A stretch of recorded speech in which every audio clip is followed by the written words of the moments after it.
En fait, ta question, c'est une des questions les plus fondamentales, les plus importantes. C'est comment arriver à l'équilibre.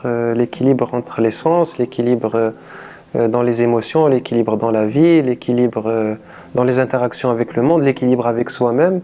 Il y a un être très particulier qui en a très bien parlé, c'est Bouddha, et il appelait ça la voie du juste milieu. Et c'est intéressant de reprendre son histoire parce que dans son parcours spirituel, c'était un prince qui s'appelait Gautama, Siddhartha, et qui a quitté sa vie de luxure absolue parce que son père voulait le cacher de la misère du monde. Il n'était même pas conscient de la mort, de ce que c'était la mort. Et un jour, il s'est échappé du palais et il a vu un vieil homme mourir. Il a pris conscience de la mort, il ne savait pas ce que c'était. Et il s'est échappé. Il avait un fils, il était tout petit, il est parti en quête et pendant 15 ans, on dit à peu près, il a suivi tous les grands maîtres de l'époque de l'Inde qui étaient en fait dans sa géographie. Et il a terminé à la fin de son parcours dans les austérités les plus difficiles, les plus absolues. Et donc c'était des jeûnes de plusieurs mois dans des grottes, sans bouger, à torturer le corps à l'extrême pour arriver à la vérité en fait, au divin qu'il cherchait en lui. Et il avait des compagnons avec lui d'austérité qui étaient dans la même grotte que lui. Et un jour il a quitté la grotte et il a eu comme un éclair de conscience.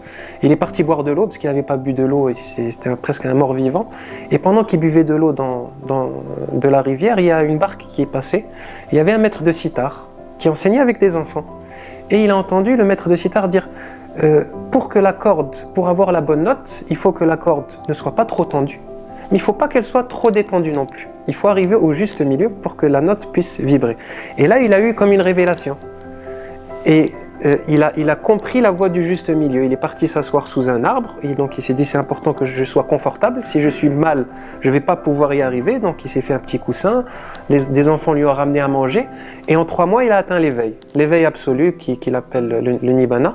Et c'est cette voie-là qu'il nous décrit. C'est la voie du juste milieu. Parce que les extrêmes ne fonctionnent pas. Si on va à l'extrême à droite ou à l'extrême à gauche, on ne va jamais y arriver. On ne va jamais arriver à l'harmonie et à l'équilibre. Pour arriver à l'harmonie des corps, comme on en a parlé, ou l'équilibre, il est important de rester au milieu, dans le milieu des choses, la balance des choses. Alors pour revenir, parce que c'est très conceptuel tout ce que je viens de raconter, mais c'est bien parce que ça nous donne un éclairage. En fait, on a tous notre tableau de bord. D'accord ? On a notre propre tableau de bord interne. Le tien, c'est pas le mien, c'est pas celui de madame. D'accord ? Peut-être que elle, au niveau émotionnel, c'est pas le même milieu que toi, très possiblement. Donc on peut pas s'inspirer des autres, dire ton juste milieu, c'est mon juste milieu. Ça commence déjà par une connaissance de soi. Il faut déjà accepter de se connaître, de se dire qui je suis, comment je fonctionne. Et c'est pas évident d'accepter de vraiment s'accepter soi-même comment on fonctionne et de revenir à ses besoins fondamentaux. Et à ce moment-là, tu vas avoir ton propre baromètre, ton propre altimètre, ta propre aiguille de carburant. Ton carburant, c'est pas celui de madame ou de monsieur, d'accord ? Une fois que tu as pu faire, on va dire, établir ce tableau de bord, tu peux avoir une vision de qu'est-ce que le juste milieu pour toi. Donc ça passe par des choses très simples. C'est comment tu dors, on va vraiment prendre le basique. C'est comment tu dors, à quelle heure tu dors, combien tu dors, comment tu manges, qu'est-ce que tu manges, à quelle heure tu manges. Si tu manges trop, tu vas pas être bien, parce que si tu es pas bien, tu as mal digéré, ton mental il va être excité, tes émotions ça va pas aller. Tu manges trop de sucre, je vais pas rentrer dans les détails, mais après tu as ton interaction avec le monde extérieur, qui tu fréquentes, qu'est-ce que tu fais comme activité physique, dans quoi tu travailles. Et après, tu arrives à des choses encore plus personnelles. Comment tu médites ? Est-ce que tu médites ? Comment tu respires ? Et c'est cette accumulation de connaissances de soi qui va te donner ton tableau de bord pour que tu puisses rester au milieu.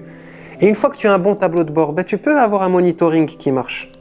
Parce que dès que ton aiguille de l'alimentation, j'ai pris quelques kilos, j'ai trop mangé, tu reviens au milieu.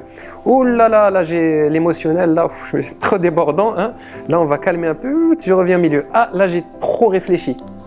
Parce que si je réfléchis trop aussi, je vais pas être bien. D'accord ? Et je vais juste terminer si ça te dérange pas. Et donc je vais pas être bien, donc je vais avoir ma propre aiguille. Et c'est la somme de, si tu veux, c'est ce monitoring de ton tableau de bord qui va te donner la perception profonde de qu'est-ce que ton juste milieu à toi. Parce que c'est le tien. Et une fois que tu y arriveras, finalement, et c'est un peu notre travail à tous, chaque jour tu vas essayer de t'améliorer un petit peu et de rester, c'est comme suivre, tu sais, les lignes de la route, hein. Tu as ta route, elle est tracée, toi tu essaies juste de rester, dès que tu dévies un peu à droite, tu reviens au milieu, tu dévies à gauche, c'est tout ce qu'on peut faire de toute façon, le reste c'est pas entre nos mains. Le reste c'est la grâce, quand le divin, la vie elle veut te donner, elle te donne, et si elle te donne pas, c'est pas ton problème en fait. Toi, tout ce que tu peux faire c'est ton propre monitoring, en conscience de toi-même.